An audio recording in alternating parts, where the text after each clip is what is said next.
Hello, everyone. Good evening for whoever is alive and is on this side of the planet. Good morning, good afternoon, good night.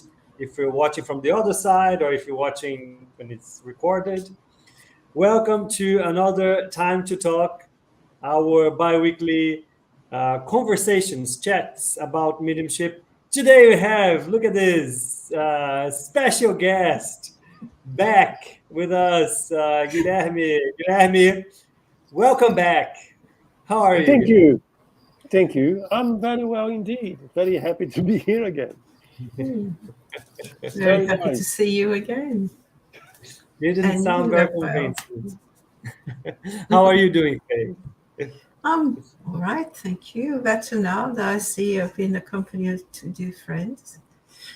Yeah, for a great Very conference. nice. Yeah.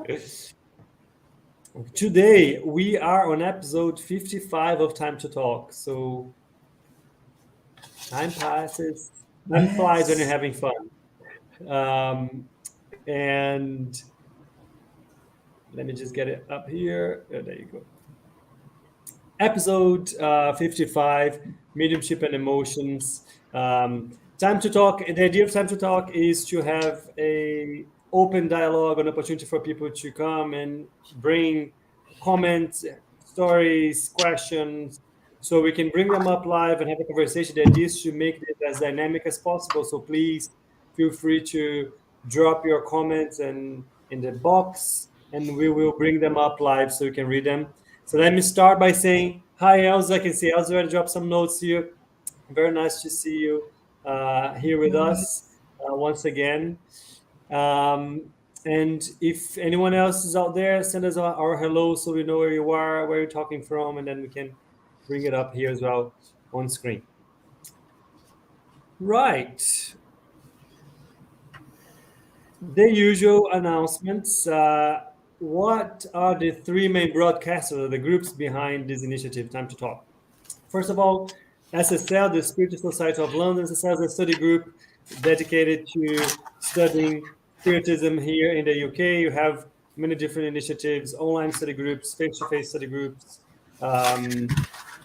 Tuesdays, Saturdays, Mondays. Anyways, a lot of stuff going on. Go check our pages and follow us so you can know what is coming. SSL is affiliated to BUS, the British Union of Spiritist Societies, which is the federation here in the UK. Tries to group and bring unity to help the different groups and their initiatives here in the UK. And last but not least, Kardec Radio, which has been around for over 12 years now, bringing a lot of content in English about Spiritism to you. Kardec Radio has a lot of content online, so go check their pages as well, like their Facebook, like their YouTube, follow them so you don't miss out on what is coming. Right, today, mediumship and emotions. And as usual, I'm going to start asking. I was talking to Faye the other day, preparation for today's meetings, and we were discussing about what topic should we bring. And we had a conversation. It was an interesting how we got to this theme was quite interesting because it was more of a conversation about going through this and going through that, and I think maybe there's something that we can explore, and that's how we came to this topic, mediumship and emotions. And I'm gonna go to you, Faye. What is behind this topic? What's the idea that we have to discuss about mediumship and emotions? Well, it's there's a number of things that led me to think about that. One of them is that as mediums, we all are.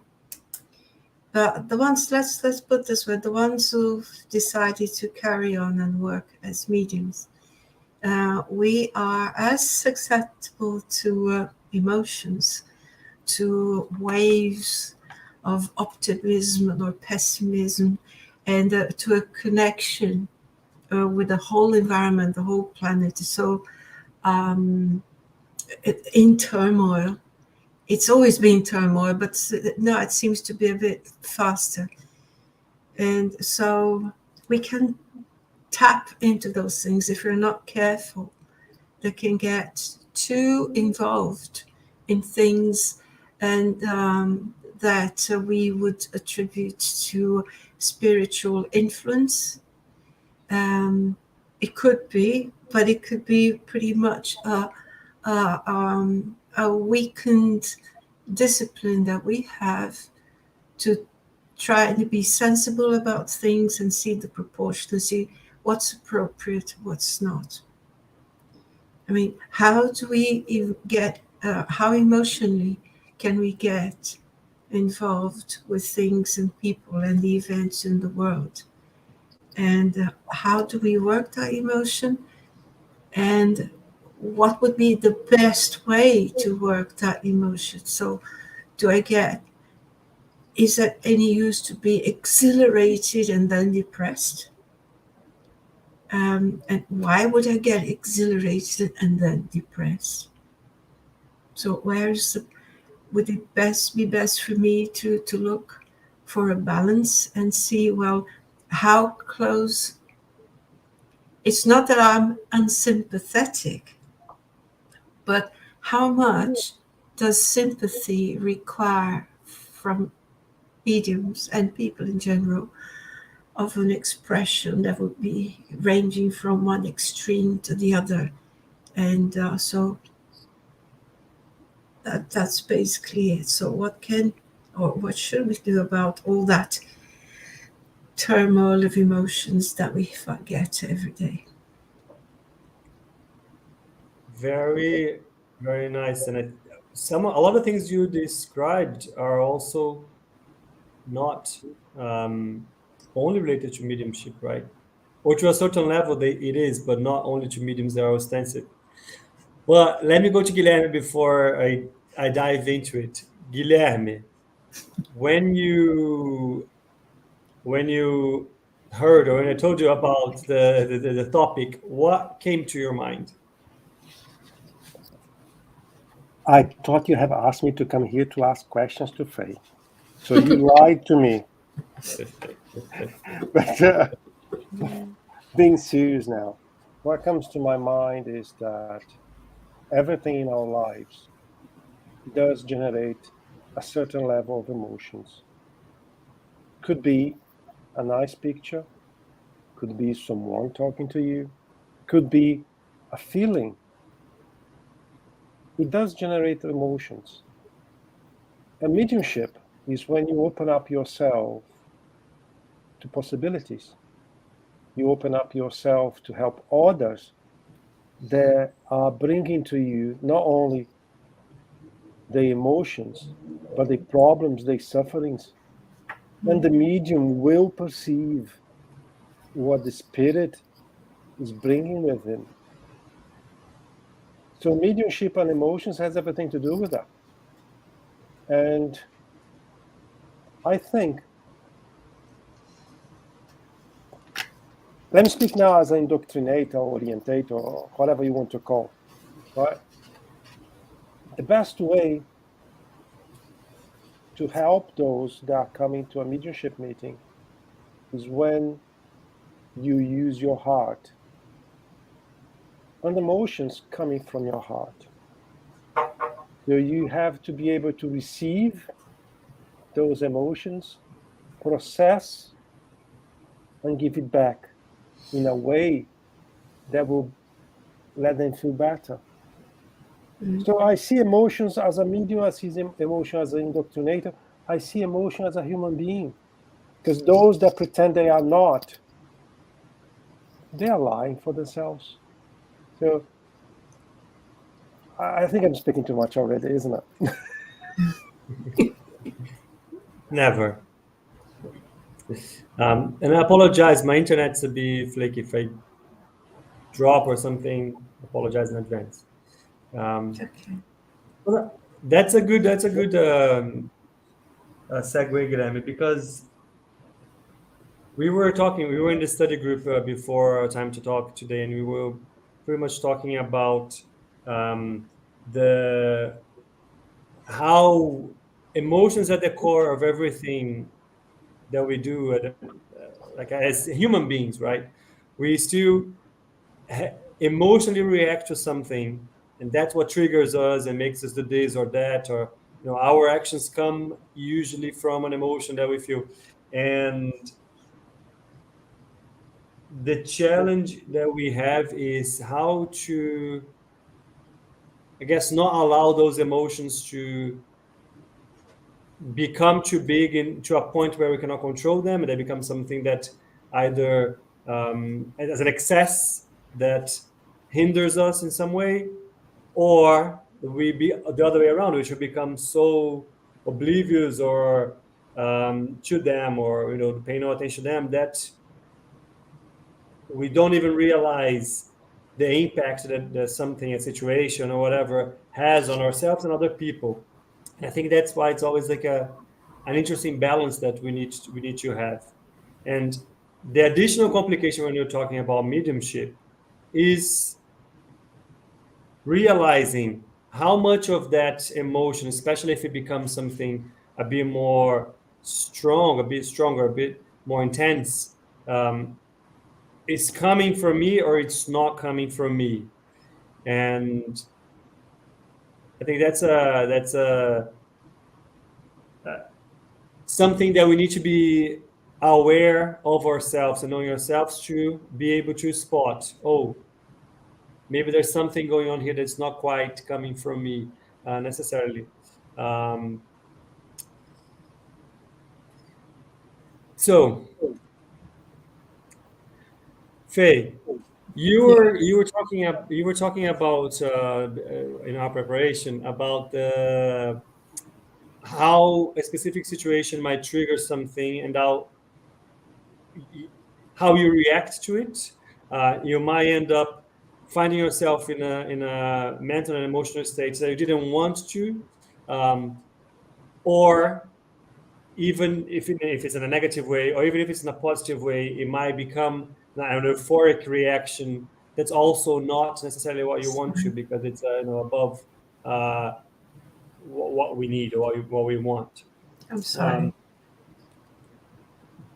Yeah. That's okay. Can you elaborate a bit more on that? I don't know if you got my... Yes. Yeah. Yeah. I think so. And please correct me if you think I'm wrong, both of you. I was thinking of situations like, specifically at the moment, when we witness or we get information about collective disasters, environmental hazards that are hammering so many places, so many parts of the planet in different ways, but all equally difficult and sad.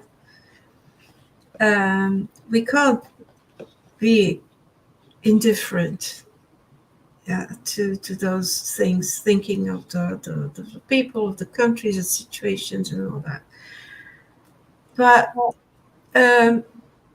when some of them were coming across as too incredibly cruel, too incredibly difficult, and I felt that I saw that my emotions were building up around those in a circle, becoming like a vicious circle. I see the information, I see it again, even if it's something that's happened in the past, in the recent past, and you sort of relive the situation. And then I stopped to think, well, hang on, what am I doing to help the situation? Either the material with in supporting the incarnate people going through that sort of moment, and the discarnate people who are also around them. So would the intensity of my emotions channel the turmoil, the negative and emotions and the suffering that none of those people would need at the moment. I mean, they could do with help, yes, they could do with sympathy, but not with the aggravation of my feelings, for example. How would how feeling upset, how would my feeling upset help anyone? And that's why I said, well, I can tap into things. What if I got a connection, or a spiritual or mental connection to anyone involved in that environment, incarnate or discarnate? How would I be helping any of them if I couldn't help my own feelings myself? Would that mean that I'm being detached, that I'm being insensitive? I don't think so. I'm trying to be sensible and find a positive form of working, using whatever it is is my position to do for the betterment of whoever is in need. That's why. I just think. Interesting. You know, as you're saying that, I think that we were talking about the other day, us as human beings, and then how we express ourselves in terms of our thoughts. In reality, our thoughts are energy, right? The electromagnetic pulses that can be perceived or not, can influence others or not, based on sympathy. I mean, if you are linked to that line of thought or energy of which reacts, as you were saying about how a specific news or review of something might trigger something, or that emotion, that thought that you might have or not, and how that will feed into the other people and spirits they are thinking and feeling in the same way, and how also stopping that thought might be what will stop feeding into it, and it might also trigger different reactions. So give people the opportunity to receive the help or think about something different. So it's all about the mental energy and the energy that we either assimilate and just add to it, or we identify and we break a chain, so we are not adding and contributing to the continuation of it. I know that Guilherme loves that topic, the topic of thought and energy, and the synergy between different people, different spirits. So it would be good to just hear his thoughts as well on this one. And Guilherme has a different, even experience, a greater experience than mine, because he works in so many different areas. American one. What I mean is that your views of things are broader, I think. Let me share my questions with you. Okay. I think that, as ever, everything that we lose control is not beneficial. Having a bit of emotion is positive. Too much emotion? No. You gave an example of this very recent events that are happening in north of Africa, in two places, different things, South America, all over the world. We have things, right? And let's picture something different here. We're all humans. And some of us, we work as a rescuers. We arrive in an ambulance trying to find survivors of this event. If I'm stopping in front of a collapsed building, crying, am I helping? What if, instead of crying, I hold my own sentiments to later, and I start to move a little rock here, a little rock there. I found someone, I will try to do the treatment that is available. I think I'm being more proactive if I work in this way. Maybe my contribution will be very little in face of this disaster, but I'm acting. If you go to the industry, if you are a team leader or a supervisor of something, if you decide to do the work in the place of someone of the team, you lost the ability to oversee everything. Mm-hmm. So the lead position is to help the team. If you got too involved in what the team's supposed to do, you lost that position. Yeah. And in my own opinion, dealing with mediumship, because that is the main topic here, I also need to keep that north very clear. I will feel the emotions, but I need to keep my line straight. Otherwise, I won't be able to help those that may come in my way. If I'm becoming too emotional, I will interrupt a mediumship communication. I will not know what to tell the spirit that is coming. Yeah. I will become totally unbalanced in the meeting. And depending on the meeting, I may not only disrupt myself, but my fellow friends as well. It may happen from time to time. I'm not saying we're not humans, but we need to keep our north very clear. Mm.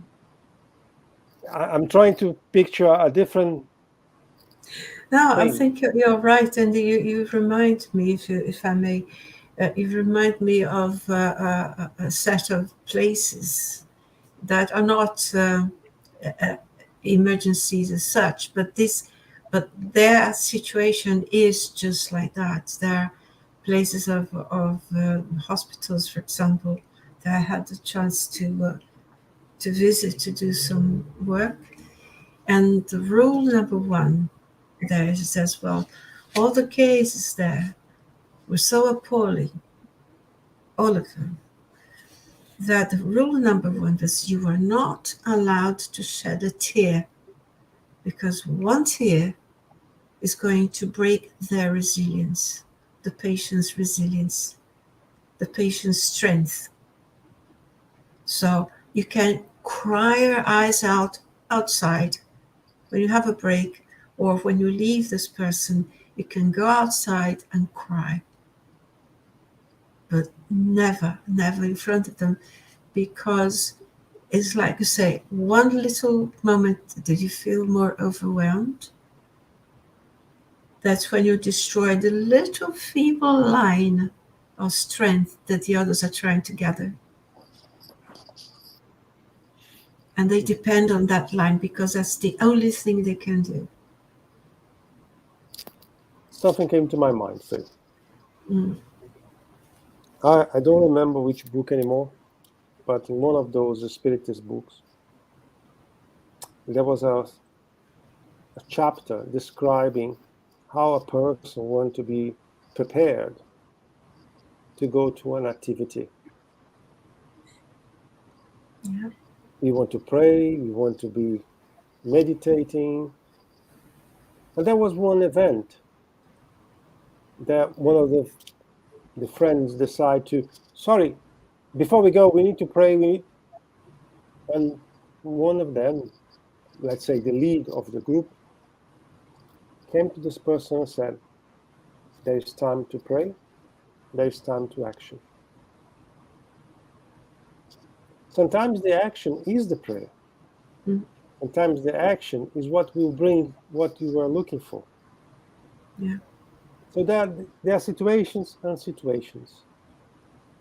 But I don't want to encourage people to be cold as ever and become No. monstrous. That's not what I want to. But I want to encourage people to help others, to use the best of their abilities to help others. And sometimes, if we are too deep into the emotion, we may lose that focus. Yeah. In other words, what you're saying is seeking a balance as much as possible, because as you say, we're all humans. We all get overwhelmed at some point. There's always emotions. There's always the impact. But it's seeking balance at the right time is a form of charity. Mhm. So it's not my heart. It doesn't matter if my heart's broken. It's their heart that's broken. Yeah, it's not me who's hurting. I can't look at it. It's their body that's broken. That needs healing. So when that moment is over, is gone, the assistance is being given, then I can feel overwhelmed as much as I believe, but not there. Mhm. Yeah. So that goes to anger, revolt. It's no point. There's no point. Who are you going to blame for a mountain that drops down? Even if you could blame anyway, it's not the point. Mhm. That's a different matter to a different time. Yeah. Indeed. Yeah. So And from what I'm hearing is, look, emotion. Sorry, Faye. Go ahead. no, please carry on, please. Yeah. Now, what I'm hearing is emotion is good. It's something positive as long as we use it to react in an action in a different way. I mean, there's nothing wrong with feeling this or that, as long as think about what you mean. How can I, if I am involved in that specific vibration, how can I help it? If it's triggered by situation that's somebody's in need or something like that, instead of just kind of weeping for them, how can I act to help them? Which is quite good because I wanted to bring there's a part of the spirits book that I want to bring up for us to have a look. But it talks about passions and what are passions if just emotions that are a bit more in excess, let's say. And let me share that with us so we can read together. So that is in chapter 12, moral perfection. So there's a part dedicated to the passions. And I'm just going to read a couple of questions here. So the first question from that part, which is 907, says, since the principle of our passions originates in nature, are they evil per se? Again, passion being like a specific emotion in excess, let's say it. The spirit says, no, passion is the result of excess brought about by the will, though the principle itself was given to humans for their good. Passions can lead them to the great things. Their abuse of them is what makes them evil. So again, I think that we're both talking about it's emotions. It's not quite the same, but I'm just treating them in a similar way here. The place for them, where they come from, it's potential to do good. It's not meant to be ignored, but it's how we're using this, how we're feeling it, how we are putting this forward. That's what will make it good or not. That's the first one. Yes, something.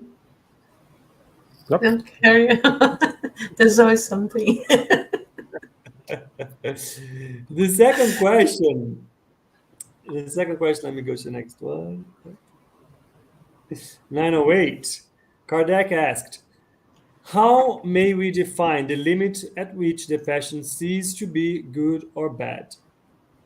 The Spirit says, the passions are like a horse that is useful when controlled, but dangerous when it controls. You can recognize when a passion becomes harmful at the moment in which you cease to govern it, and when it results in any injury to yourselves or others. If Faye was talking about, being taken away by specific, or being taken by a specific emotion or reaction to something that's going on in the world or around you in your life, and if you think about harming or injury in yourself, if that specific feeling or situation is putting you in a place of, I cannot react, I'm not moving, I stopped doing what I needed to do, and I'm getting into this, I get a bit sucked into this, bringing inaction to me, isn't that hurting you, or aren't you stopping controlling it and letting it control you? So I think that's when we start to understand and realize the impact of that. Mm-hmm. Go, Faye? No, it doesn't make me think that when it was, well, when we started, I was thinking, I was linking things to one aspect of emotions, so the ones that are linked to sympathy and pity and overwhelming sadness and all that. So one negative side of it. But when you mention the word passion, and it means there is a very positive side to it, which is that the amount of energy, of constructive, positive energy that we put into something, so that our work becomes a delight, regardless of difficulties, but because we want to do it, we believe in that purpose, and as mediums, we want to be there to be a tool, an instrument. Then when you say, is there a passion around this? Well, there can be, and that's good. What I meant to say is that the mediums to express it, the sincerity, the commitment, doesn't have to be a dark, sad person. It doesn't have to get this stance of being too somber and too negative. I mean, you can be an extremely dutiful, hardworking, committed, spiritualized medium and still be happy and still transmit joy for what you do. So it's again, we come to the balance. There's nothing wrong with being happy. 100%. Nothing wrong with being happy. And there's a distortion. And that is exactly. Sorry? Go ahead. Sorry. No, and there's a traditional distortion that anything that would be sanctified, anything that would be holy and profound and deep is also somber, heavy, and why? Why should we feel unwell and resentful and sad and deny life in the name of light? In the name of life, we should celebrate the source of our life, should we? Yeah. Now, none of the extremes would help, but I would say we don't need to deny joy and the passion for what we do, be in our jobs, our families, our life. Yeah? We don't need to deny any of that. Yeah, absolutely. Which is great that you said that, because that's exactly After those two questions, Kardec has a comment, and that's exactly how he starts his comment. Let me bring it up. Passions are levers that increase humans' powers tenfold and help them to fulfill the designs of providence. So exactly what we're talking about, the energy and the commitment and the action that comes out of it. However, if instead of directing their passion, they allow themselves to be directed by them, they fall into excess. And the very power which in their hands could have done good falls upon them and crushes them instead. All the passion have their principle in a sentiment or need of nature. Therefore, the principle of the passions is not evil, because it rests upon one of the providential conditions of our existence. Passion per se is the exaggeration of a need or sentiment. It is in the excess and not in the cause, and such excess becomes evil when it results in some kind of evil. So again, emotion, it's not quite the same, but I'm just drawing a parallel between passion and emotion here. Is a moving power, is the energy that triggers reaction on us. I think that how we're going to direct that, I think that's the difference, and that's where lies if it's going to be good or not. We've been talking a lot. Guilherme is very silent, so I'm gonna. Yeah, I think so too. And I have a question to him. No. Go, Faye, you have a question? Yeah, just well, it's a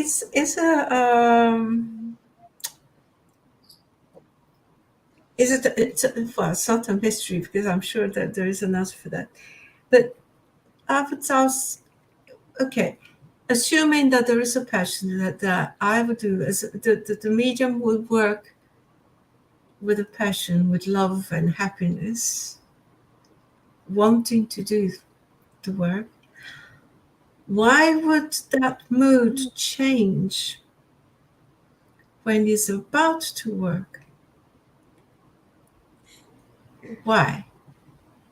Because sometimes you say, oh, really, I'm looking forward to it. I really want to do and prepared and have all the day and all the hours preparing to be there.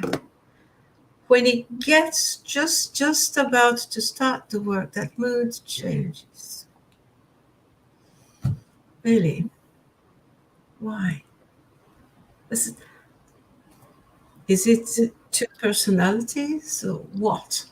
What happens affecting the medium? Is it the mediums as an incarnate person that's still not quite well tuned? Or is it something else? Faye, there are people that want us to go to the north, and there are people that want us to go to the south. Until you decide if you want to go to north or south, you are open to suggestions.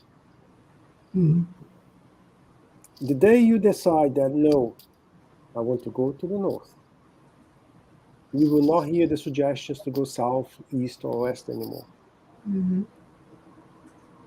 And some of those emotions that you feel before you start an activity or before you go to that place, or a few minutes before you leave home to go to that place, may not be yours.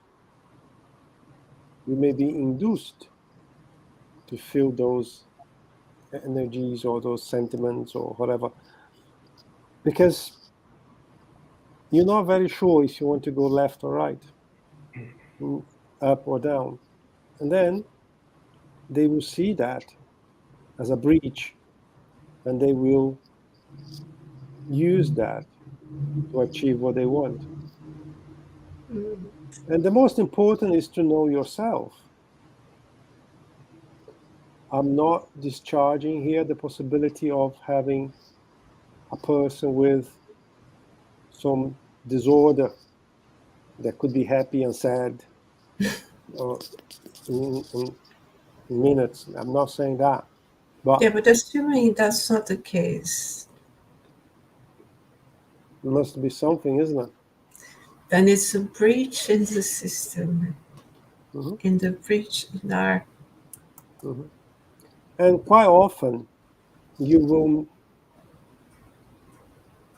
accept the suggestion to go south once, twice. Eventually, you will start to think that, yes, the direction is south. It's not the north. Until the problem becomes a bit more substantial. Mm. So you need to know what you want. You need to know yourself.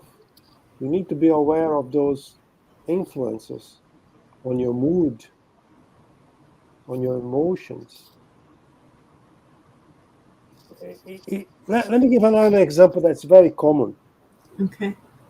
We are married here, we have kids, we are at home, and then someone bursts the bubble inside the home for no reason. What is that? Is your emotion becoming crazy, or is something else?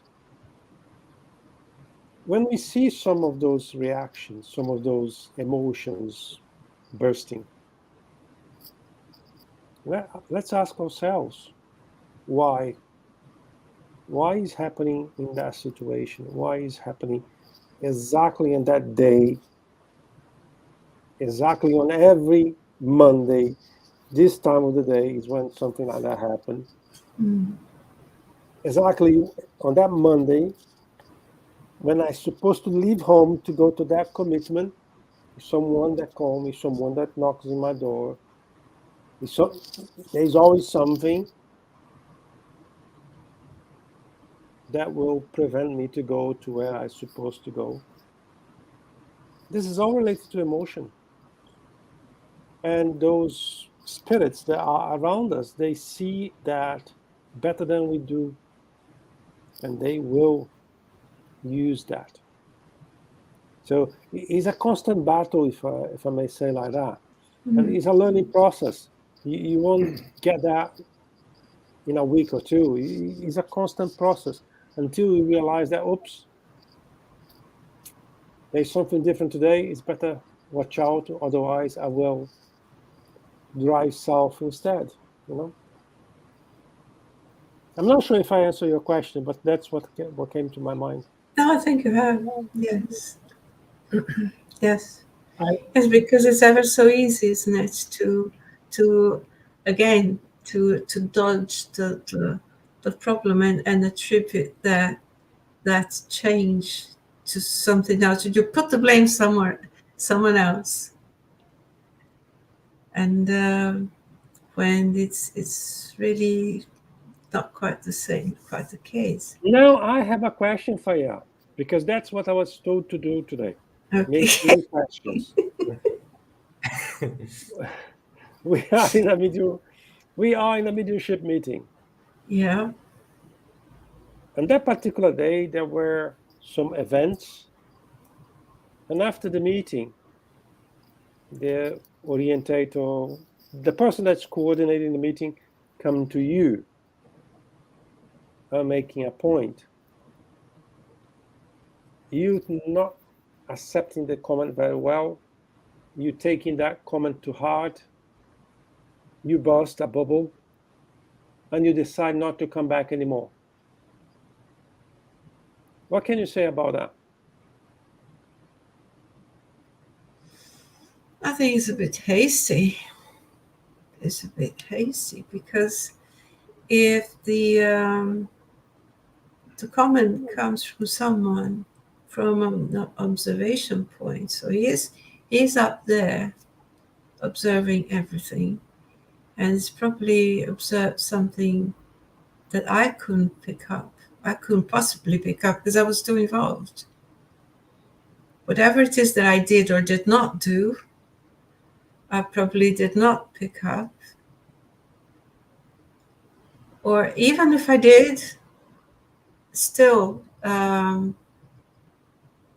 debriefing is the moment when things are as Esther, tuned in to keep the group organized. So a decision that said, well, no, I'm not coming back, it would be a refusal to face the truth, to face things that, even if the comment were inaccurate, even if the comment were unfair, I think it would still be best to wait and see and check the fairness and the points that were made.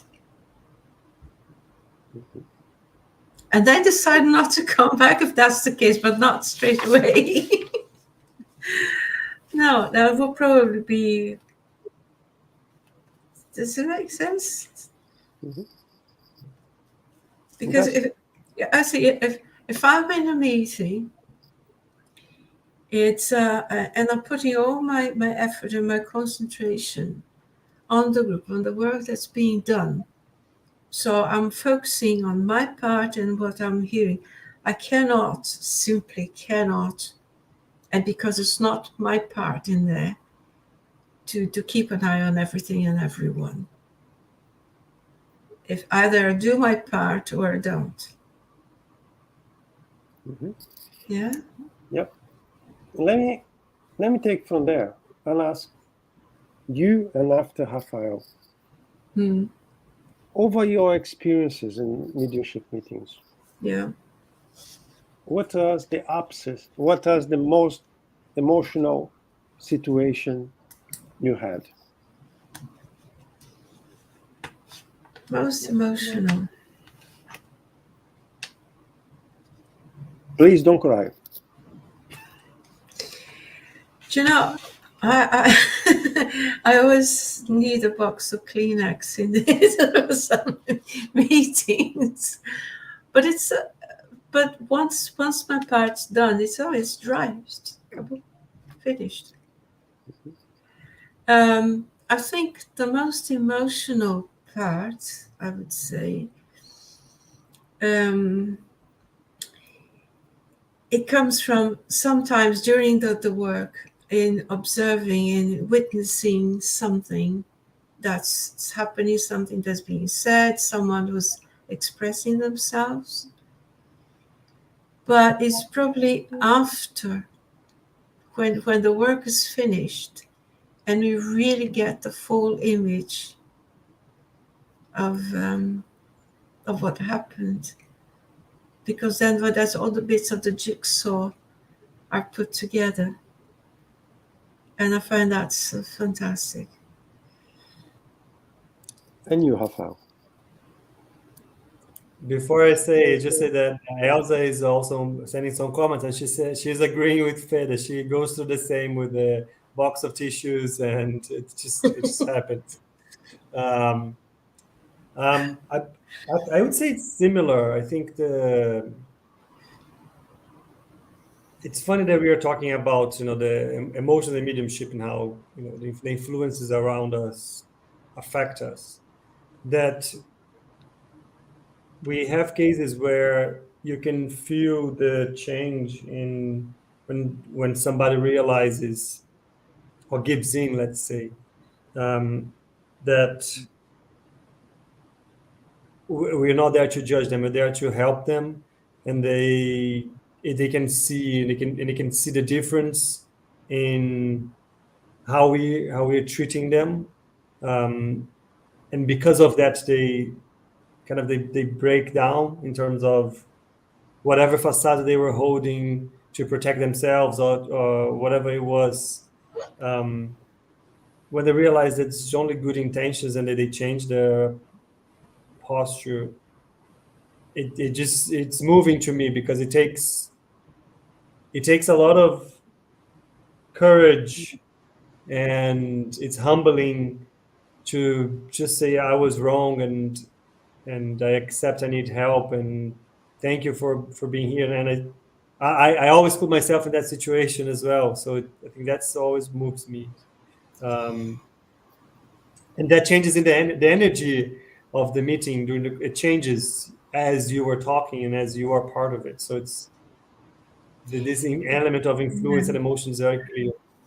I think the rescue point, that minute, that instant, when there's a realization, when the person, the spirit has a moment of awakening, of awareness, even if it's gentle flash, that is quite moving. Yeah. I would say. Mm-hmm. What about you, Guilherme? Yeah.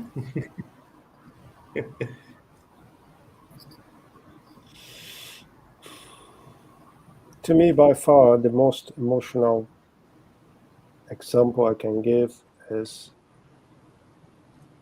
a spirit of an infant coming to the meeting and you having to talk to him. To her. That is. And over the years, we saw a few times, but the first time that you have to speak with was very difficult. It was very emotional to It the point that I almost lost control. And it's true. I was thinking of a child, of an infant. Yeah.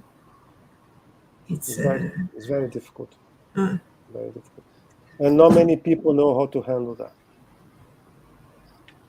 No. Because it's easy to get lost. It's very easy to get lost in that situation. Yeah. And there's I think in that case, there is it's a double feeling, isn't it? Because you feel the infant that is expressing, and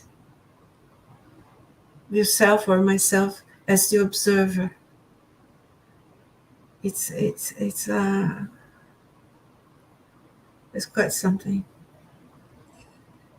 It's difficult. This conversation is leading quite nicely back to the whole point of emotion on its own, its potential, right? It can go either way.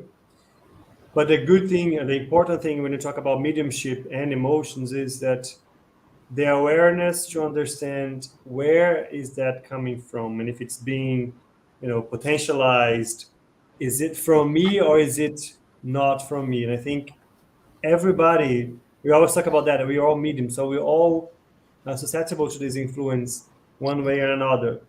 And I want to bring here just a couple. I know I love to bring the paragraphs. I am reading Astral City again, and I was reading, there's a chapter where there's just a simple description that I think is pretty good about the power of the influence and us identifying if we're being influenced or not, and being able to know, I want to be part of it, I want to continue being under this influence or not, right? If you don't make that decision, the emotions are going to make the decision for you. So it's important to identify so you can make that decision. And it's a quick one. Let me bring it back here. So this is from chapter 44 in Astral City. And that's when Elysius is describing to Andrea a situation where they were in a family situation. There was a lot of joy happening. There was a meeting, an encounter that hadn't happened for a long time. And they were preparing for some good work that was ahead of them. And then Lysias is explaining to Andrea that feeling of joy that was taken over everybody that was there. When souls join in the pursuit of some common interest, their thoughts mingle, forming centers of living forces through which, from the general vibration, each member of the group will receive his share of joy or suffering. That's why on the planet, environment is such an important factor in every man's life. We shall always feed on what we cultivate. If we give in to feelings of sadness, we shall become slaves of them. If we are unduly absorbed by the ideas of sickness, we shall suffer their consequences. There is no mystery. It's a law of life which works for good or evil. Whatever an atmosphere of brotherhood, hope, love, or joy prevails, we shall carry with us a share of those feelings. On the other hand, when we shall leave a gathering where inferior tendencies of selfishness, vanity, or crime predominate, we carry the destructive vibrations of those feelings. So I think here is the call for attention, let's say, in terms of what are our feelings telling about us and our mental state and our thoughts, and how much of it is coming from us or not. I think that's an exercise, right? It's not like, oh, now I know this, fine. From tomorrow, now I can understand and read all of my emotions clearly, and I can control that. It's not that. It's a process. It's an exercise. Sometimes it works, sometimes it won't. Sometimes you won't even realize. Sometimes it's too late when you realize, but another opportunity will come. Yeah. So this leads to sorry, Guilherme, I have to ask you a question. So this, or putting it all together, does it mean, because you mentioned, because of your previous question, in a rescue work, we see, and I think people in any sort of rescue work see all sorts of things. So would our emotions be protected when we engage into a rescue work, spiritual rescue work? Would our emotions be protected so they don't get overwhelmed with the cases that we find? Because we see and hear things that I probably wouldn't want to see in a film. But that's life, isn't it? What do you mean we protected? From getting too exacerbated as to getting that we manage to keep a certain distance or looking objectively. Everything in life is practice, right? The Yeah. first time you are exposed to some sort of emotion, you may be shaken. But after a period of time, it's just another one, right? So you get, with the practice, in a serious environment, you get used to it and you know you are safe. Because the main question you had is, are we protected? Yes, we are. Are we doing what we've been told to do? That is a question I cannot answer. Because a medium should follow certain guidance, some guidelines, if you will. Yeah. And if it doesn't, of course, the emotions will follow what he or she is doing. But if the medium is following all the safety measures that we normally put in place on our day-to-day lives, in our activities in the Spirit Center, I have no concerns about it. But from time to time, we may expose ourselves to some external emotions, vibrations. Yeah. We need to read the small letters in the contract that we sign. This is part of it. We need to handle it. We need to learn how to handle it. Yeah. And if we do not know how to do it, or we do not perceive ourselves, if someone comes to us, watch out. There is something happening. Let's pay attention on that characteristics. And that's part of the process. You will learn with that. There's nothing wrong with that. But you need to be open to receive those informations. Right. Sometimes there are people that are not. Yeah. Well, you could say practice and trust. Yes. Yeah. Well, Practice and trust in the guidance and the group.